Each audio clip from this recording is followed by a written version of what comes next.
This is Jack Moelmann, and it's the 2nd of July, 2011. Actually, it's just barely the 2nd of July. It's after midnight. We're here in Providence, Rhode Island for the 2011 Annual ATOS Convention. And we have with us a different type of person. I don't know exactly how to describe it, but most of the recordings we've done are prominent organists or prominent technicians. Here we have a man that's been very prominent in ATOS for doing many things, and even though he says he plays, but he won't play in public, and he maintains privately, but we're going to see what he has to say because he's been a regular fixture. His name is Mike Kinerk, who hails from the Miami area of Florida. And so, Mike, how did you ever get started in interest in the theater organ and ATOS? Well, that takes us back to Indiana. I've lived in Florida since 1977, but I joined ATOE, American Theater Organ Enthusiasts, before it changed its name to ATOS, back in Indiana in 1967. I was already interested in organs at that point, and I had just learned what a theater organ was, and we had a great one in Anderson, Indiana, where I grew up, and it was a Page, a 3-manual 7-rank Page, and I helped maintain it. I had already trained as a organ maintenance technician as an intern in junior high school, and I was a perfect person to join the crew in Anderson, Indiana. And when I realized there were theater organs, I had seen a 5-manual theater organ in the diapason when I was studying classical music in Anderson, and I thought, how can a 5-manual organ have 21 ranks? Because if it were a classical organ, a 5-manual organ would have 100 ranks or more. So I was fascinated by this, and I saw that it had a beautiful white console and gold ormolu, and I was always interested in it. And when I found out we had one in Anderson, I was in love with it. So that's when I started, and I joined the Indianapolis, Central Indiana chapter. And I went to the Rivoli Theater every chance I got, where there was a 3-manual unit, Louisville Uniphone, and good old Tom Ferree, one of my good friends, was running that place and had a regular series of theater pipe organ concerts. He brought in every important theater organist in the world over a 10-year period, and I got to meet them all. Oh, good. You've also been known as a historian of what goes on in ATOS and the organs, and also as a staff member with the board of directors as a convention planning coordinator. Let's talk about the historian first. What have you done, and what has been your big contribution to ATOS as a historian? Well, on the professional side, I was a journalist, and I have a college degree in journalism, a college degree in computer science. So I always worked at a newspaper, and I was much interested in the Theater Organ magazine that ATOS publishes. And my co-writer, co-author, and partner, Dennis Wilhelm, had applied to be the editor of the Theater Organ magazine back in about 2003.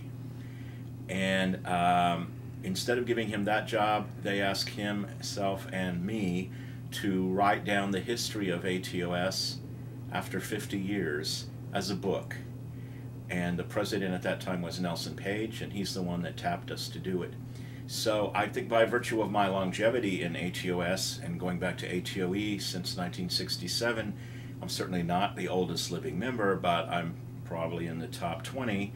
And I had seen a lot of things happen, a lot of conventions, a lot of history in the organization. So I was very happy to help write that history. We then had to do a lot of research and get a lot of pictures, and a lot of it came naturally to me because I had seen a lot of it. I knew a lot of things. I'd heard of the great people that I hadn't even met, people like Pete Shabel and Larry Bray. And I was fortunate to meet and get acquainted very well with our founder, Richard Simonton. And I got to know him in the 2 years before he passed away. So he told me a lot of things about the early days, and So the book started out with the founding in his living room, and we moved it on from there through the 50 years. That's how I became one of the historians of ATOS. Oh, good. What about your role as planning all of these conventions? We're in the middle of one right now. You can tell us maybe how you started that, because you've done a great job. Most of the planning and coordinating of that you've done. Well, I had a great teacher, Tim Needler. He created the job. He had run several Indianapolis conventions, and he knew that writing down the process in a book was a good idea. So he proposed, after he had been secretary of the ATOS, as a job that you yourself have had and done so well, and Tim did it much briefer, but then he turned over his talents to being to a new job he created called Convention Planning Coordinator. And the nature of that job was to help the chapters deal with the complexities of running a major event, because most ATOS people don't have experience in running major events, and they don't really have interest in it. They have interest in the organs, tuning the organs, or playing the organs and hearing the music naturally, and they don't have interest in knowledge about bus schedules and contracts and hotel arrangements and audiovisual. So I had been running meetings for other groups, technical groups, professional groups, user groups. I had done a lot of meetings and events since 1986. And Tim knew that, and so when he had done the job about 10 years, he wanted to step down, and he asked me to take over because of my experience dealing with hotels, airlines, buses, and I said, sure, I'd love to do something for ATOS. I had never been in an official capacity before that. So that started in about 1997, and I really enjoy the job, and I've held on to it ever since, and it's a great pleasure to help all the chapters deal with their hotel contracts and their bus contracts so everything works smoothly, and everybody that comes to the conventions simply has a wonderful time, and they're here for the same reason that I do this work. That's to enjoy the music of the theater organs. And you do a great job at it. What would your advice be to the people that might be watching this that haven't been involved in the board of directors or the staff positions or something? What would be what could you tell them that would encourage them to get involved like you have over the years? We have people at these conventions that play the organ, maintain them, listen to them, but there's also another niche, and that's getting into the management side of it through staff and board of directors. What advice would you give people about how to get into this end of the deal? I think that's a good question, Jack. I think the reason I do it is the reason other people should consider doing it, and that is, if you don't pitch in and do some work and contribute your talents, there's a danger that the organization will shrink and fade away, and this music will become a mythical creature from the past. And we want to keep the theater organ alive and playing and seen and heard in concerts and silent films. Of course, silent films are the real reason theater organs exist. And we have natural allies. We need political alliances with people that are interested in film history and theater history and musicology. So the organization itself is very important as a focal point for keeping all these interests coordinated and working together. And even though I've served in a lot of boards and I've worked with a lot of nonprofit groups other than ATOS, and I know that all these volunteer groups can be very difficult and prickly, and many members just want to walk away from it and say, I don't want anything to do with these crazy politics. But that's not really a productive approach. I think you understand this quite well. You have to put up with people everybody's in a volunteer organization for personal satisfaction and ego gratification. They're not getting paid. They're not getting money or power from it. They're just doing something they love. But they all have different approaches and different personalities. I personally have grown a great deal in this job by learning how to work with people that I don't agree with, that perhaps I don't even like, but the paramount importance is the theater organ and its music, and so it's a great skill to learn how to work with people that you otherwise wouldn't get along with. And that's the kind of talent that we need to pull into the organization in staff jobs, is people that run for the board of directors, and perhaps more importantly, people that keep their local chapters alive, because it's these chapters that keep the organs playing in the various auditoriums and theaters.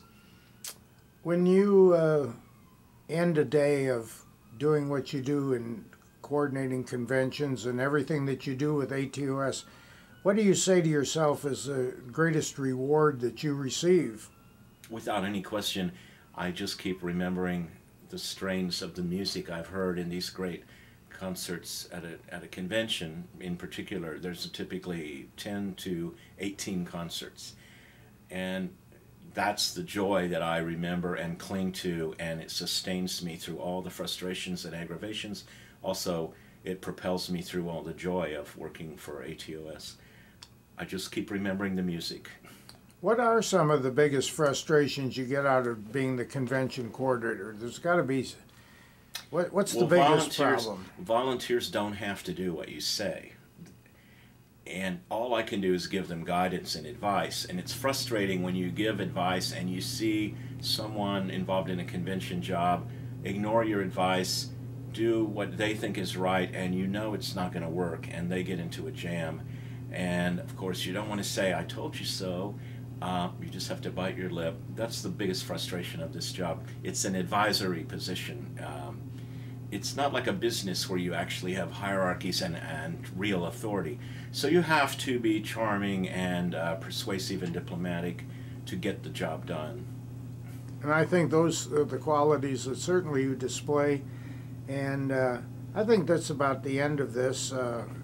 You've done a terrific job, Mike. We've got Mike Kinerk here, who has been in ATOS for many years, contributed in many ways.